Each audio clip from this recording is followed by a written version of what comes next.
Tim and Michael talk a lot about wanting to do the whole movie justice and don't, just because some people are asking you to do another movie based, a sequel or whatever, doesn't mean you should.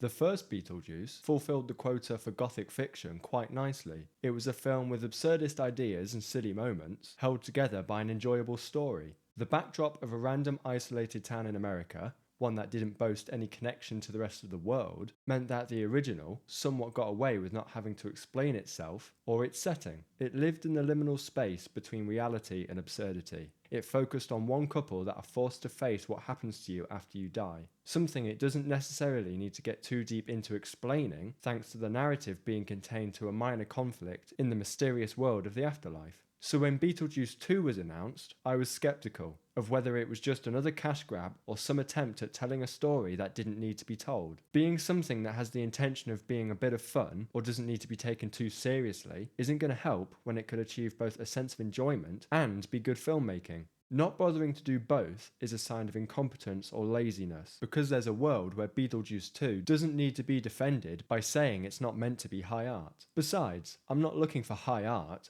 I'm looking for something that tries to craft something compelling even when the setting is absurd. Since it's a sequel released in 2024, there is a bit of the, hey look at that, and remember this? But unlike in Alien Romulus, it doesn't play a detrimental effect on the payoffs to the film. They're much more isolated as references. However, the trailer definitely played up these things, as what I'm assuming is an attempt to nostalgia bait a lot of people. The meta crept in to make a spectacle of the thing you remember, but for the most part, they managed to avert the fact that the Red Bridge or the house don't have some cosmic significance in the Beetlejuice world. It just happens to be where the story is taking place. Having Beetlejuice 2 start with the location being beyond that small town, the audience is pulled out of that small-scale setting to confront things about how the world building functions, when before, the ambiguity of the real world's nature allowed for a more gothic tone and design. Having so many scenes occur in a blatantly modern-day realm, away from the wacky architecture and crazy moments, invites questions on the validity of the world. I'm not looking for everything to make sense as if it was our world, because that would mean we couldn't have any fantasy stories at all. I'm looking for an internal consistency between the two films. Astrid's introductory scenes especially seem out of place in the world of Beetlejuice, when the whole of the original doesn't strive beyond a handful of settings, ideas, or forcing the story into any particular moment in history. The sequel seems to shatter that sensibility.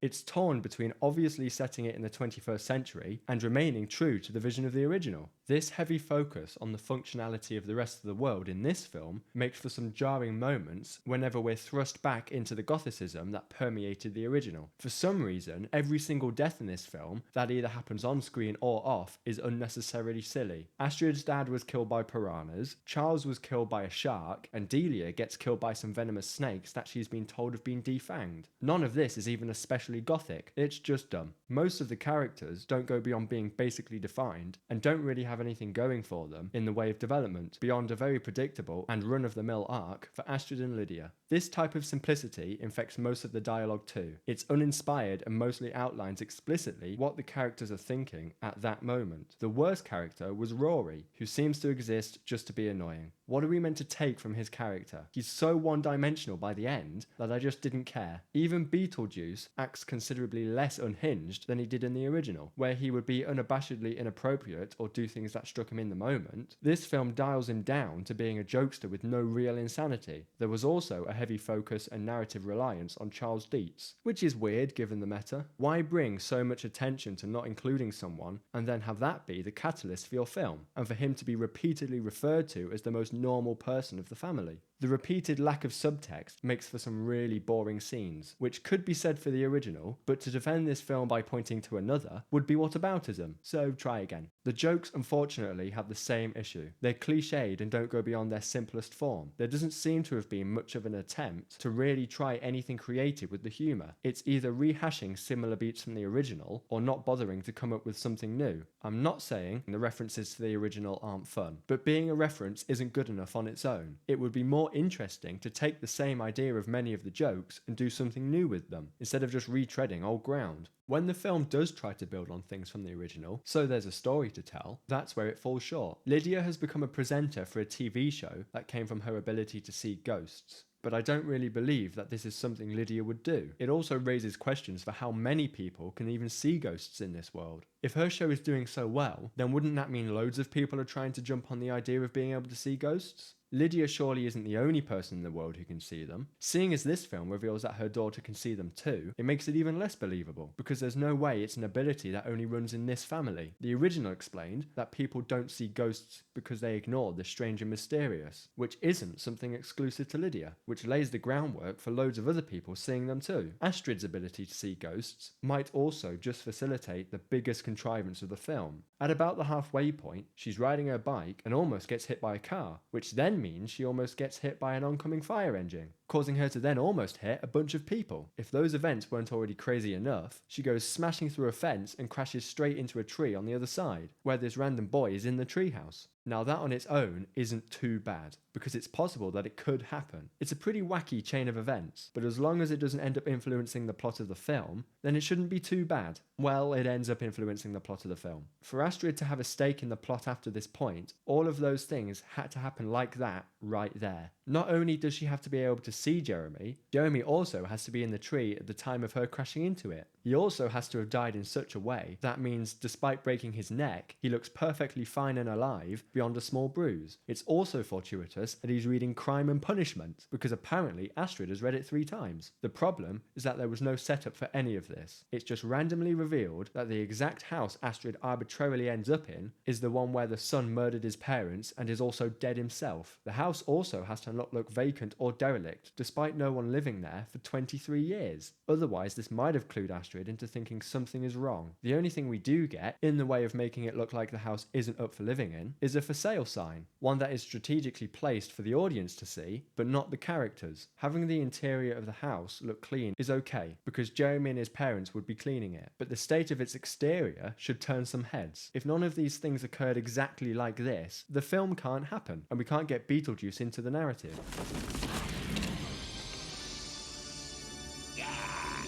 The plot is also meandering and has way too many threads to know what to do with. They all culminate in a wedding that rehashes the ideas from the original, and it all gets wrapped up quickly and without much hassle, which is when the characters find out that Celia is actually dead. But they don't really respond to this news very much. They just move on, and the film ends very shortly after. It would be okay if this film had the same tone and understanding of the world as the original. Because in the original, when Adam and Barbara die, they don't exactly get hung up on the idea of being dead. But when your entire film's narrative hinges on the death of a family member and how that is supposed to affect the characters, that's played realistically and for an emotional impact, the response to Delia's death seems reserved and out of place. What is good in this movie is the set design and acting, but when surrounded by a script that's lacking anything meaningful, it's more of a shame. And when you've got millions of dollars backing your film, these things ought to be a given. Unless, of course, you're Disney. All of this begs the questions, did we need the sequel? And is this installment a must-see in the Beetlejuice cinematic universe? The answer is no. At almost every turn, it comes across as a ploy to remind people of a film they like from 36 years ago, but this time with all the watered-down, sanitized humour of so many products to come out of the last few years. And while this film is technically still gothic fiction, it's missing an authenticity thanks to interference from the studio.